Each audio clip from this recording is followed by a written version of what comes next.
ಸಖತ್ ಖಾರ ಬಣ್ಣ ಮತ್ತು ರುಚಿ ಆಚಿ ಚಿಲ್ಲಿ ಪೌಡರ್. ಫಾರಿನ್ ಟ್ರಿಪ್ ಹೋಗ್ತೀವೋ ಇಲ್ವೋ, ಆದರೆ ನಮ್ಮದು ಅಂತ ಒಂದು ಪಾಸ್ಪೋರ್ಟ್ ಇರಲೇಬೇಕು. ಸಿಲಿಕಾನ್ ಸಿಟಿಯಲ್ಲಿ ಪಾಸ್ಪೋರ್ಟ್ ಮಾಡ್ಕೊಳ್ಳೋದು ಅಂತ ಹೇಳಿದ್ರೆ ಮಂತ್ರಕ್ಕೆ ಹೋದ್ರೂ ಮಾವಿನಕಾಯಿ ಅಲ್ವೇ ಅಲ್ಲ ಬಿಡಿ.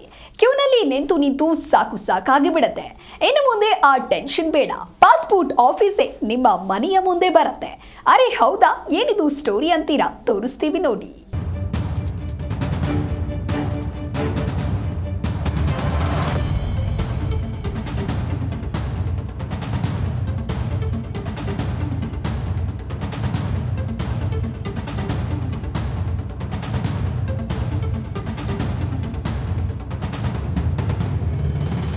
Passport, Aadhaar card, PAN card, ಈ ಯಾವುದೇ ಸರ್ಕಾರಿ ಗುರುತಿನ ಚೀಟಿ ಮಾಡಿಸಬೇಕು ಅಂದ್ರೆ ಸಾಕು, ಶುರುವಾಗತ್ತೆ ನೋಡಿ ತಲೆಬಿಸಿ.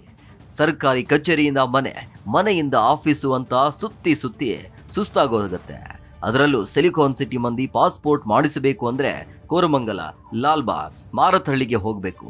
ಈ ಜಾಗದಲ್ಲೂ ಸಿಕ್ಕಾಪಟ್ಟೆ ಕ್ಯೂ, ಸಾಲದಕ್ಕೆ ಡಾಕ್ಯುಮೆಂಟ್ಸ್, ಫೋಟೋ ವೆರಿಫಿಕೇಶನ್ ಸೇರಿ 10 ರಗಳೇ. ಆದರೆ ಇನ್ಮುಂದೆ ಈ ತಲೆಬಿಸಿ ಇಲ್ಲ. ನೀವು ಆಫೀಸ್ಗೆ ಹೋಗೋದು ಬೇಡ, ಪಾಸ್ಪೋರ್ಟ್ ಆಫೀಸೇ ನಿಮ್ಮ ಮನೆಗೆ ಬರುತ್ತೆ. ಹೌದು, ಮೊಬೈಲ್ ಪಾಸ್ಪೋರ್ಟ್ ವ್ಯಾನ್ ಎಂಬ ಹೊಸ ಸೇವೆ ಆರಂಭ ಆಗಿದೆ. ಪಾಸ್ಪೋರ್ಟ್ ಆಫೀಸಲ್ಲಿ ಇದು ಉದ್ದನೆಯ ಸರತಿ ಸಾಲನ್ನ ಕಡಿಮೆ ಮಾಡಲು ಬೆಂಗಳೂರು ಪ್ರಾದೇಶಿಕ ಪಾಸ್ಪೋರ್ಟ್ ಕಚೇರಿ ನಿಮ್ಮ ಮನೆ ಬಳಿಗೆ ಈ ಮೊಬೈಲ್ ಪಾಸ್ಪೋರ್ಟ್ ವ್ಯಾನ್ ಅನ್ನ ಕಳುಹಿಸಿ ಕೊಡ್ತಾ ಇದೆ.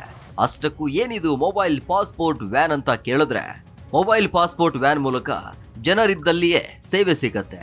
ಈ ವ್ಯಾನ್ ಶುಕ್ರವಾರ ಬೆಳಗ್ಗೆ 10ರಿಂದ ಸಂಜೆ 4 ಗಂಟೆಯವರೆಗೆ ಕಾರ್ಯನಿರ್ವಹಿಸಲಿದೆ. ವಿಧಾನಸೌಧ, NEN ಆಫೀಸ್ ರೋಡ್, ಯಲಹಂಕದಲ್ಲಿ ಸೇವೆ. ಈ ವ್ಯಾನ್ನಲ್ಲಿ 40ರಿಂದ 50 ಅಪ್ಲಿಕೇಶನ್ ಅಪ್ಲೈ ಮಾಡೋದಕ್ಕೆ ಅವಕಾಶ ಇರುತ್ತೆ. ಈ 3 ಕಡೆ ಜನರು ಪ್ರತಿಕ್ರಿಯೆ ಆಧರಿಸಿ ರಾಜ್ಯದಾದ್ಯಂತ ಸೇವೆಗೆ ಸಿದ್ಧತೆ ಮಾಡಿಕೊಳ್ಳಲಾಗುತ್ತೆ ಅಂತ ಹೇಳಲಾಗ್ತಿದೆ. ಈ ವ್ಯಾನ್ನಲ್ಲಿ ರೇಡಿಯೋ ಫ್ರೀಕ್ವೆನ್ಸಿ ಐಡೆಂಟಿಫಿಕೇಶನ್ ಚೀಪ್ ಅಳವಡಿಕೆ ಮಾಡಲಾಗಿದೆ. ಈ ಪಾಸ್ಪೋರ್ಟ್ಗಾಗಿ ಹಿಂಬದಿಯ ಕವರ್ನಲ್ಲಿ ಆಂಟೆನಾ ಅಳವಡಿಕೆ ಇದ್ದು ಹೋಲ್ಡರ್ನ ವೈಯಕ್ತಿಕ ಮಾಹಿತಿ ಮತ್ತು ಬಯೋಮೆಟ್ರಿಕ್ ಡೇಟಾ ಸಂಗ್ರಹ ಆಗುತ್ತೆ. ಈ ಪಾಸ್ಪೋರ್ಟ್ನ ಮುಂಭಾಗದಲ್ಲಿ ಸಣ್ಣ ಚಿನ್ನದ ಲಾಂಛನ ಇರಲಿದೆ. ನಕಲಿ ಮತ್ತು ಇತರೆ ಪಾಸ್ಪೋರ್ಟ್ ವಂಚನೆಯನ್ನು ಇದು ತಪ್ಪಿಸಲಿದೆ. ಏಪ್ರಿಲ್ನಿಂದ ಇಲ್ಲಿಯವರೆಗೆ 6 ಲಕ್ಷಕ್ಕೂ ಹೆಚ್ಚು ಈ ಪಾಸ್ಪೋರ್ಟ್ ವಿತರಣೆ ಮಾಡಲಾಗಿದ್ದು, ಈ ವ್ಯಾನಿಂದ ತಿಂಗಳಿಗೆ ಸುಮಾರು 90,000 ಪಾಸ್ಪೋರ್ಟ್ ವಿತರಣೆ ಮಾಡಬಹುದು ಅಂತ ಹೇಳಲಾಗ್ತಿದೆ. ಈ ಮೊಬೈಲ್ ಪಾಸ್ಪೋರ್ಟ್ ವ್ಯಾನ್ ಸೇವೆಗಾಗಿ ನೀವು ಪಾಸ್ಪೋರ್ಟ್ ಸೇವಾ ವೆಬ್ಸೈಟ್ ಅಥವಾ ಮೊಬೈಲ್ ಅಪ್ಲಿಕೇಶನ್ ಅಲ್ಲಿ ಅರ್ಜಿ ಸಲ್ಲಿಸುವ ಸಮಯದಲ್ಲಿ ಡಿಜಿಲಾಕರ್ ಪರಿಶೀಲನೆಗೆ ಒಪ್ಪಿಗೆ ನೀಡಬೇಕಾಗತ್ತೆ. ಆಗ ಮಾತ್ರ ಈ ಸೇವೆ ಲಭ್ಯ ಆಗುತ್ತೆ. ಒಟ್ನಲ್ಲಿ ಇನ್ನು ಮುಂದೆ ಪಾಸ್ಪೋರ್ಟ್ ಮಾಡಿಸಲು ಕಷ್ಟಪಡೋ ಅವಶ್ಯಕತೆ ಇಲ್ಲ, ಯಾಕಂದ್ರೆ ಪಾಸ್ಪೋರ್ಟ್ ಆಫೀಸೇ ನಿಮ್ಮ ಮನೆ ಬಾಗಿಲಿಗೆ ಬರಲಿದೆ.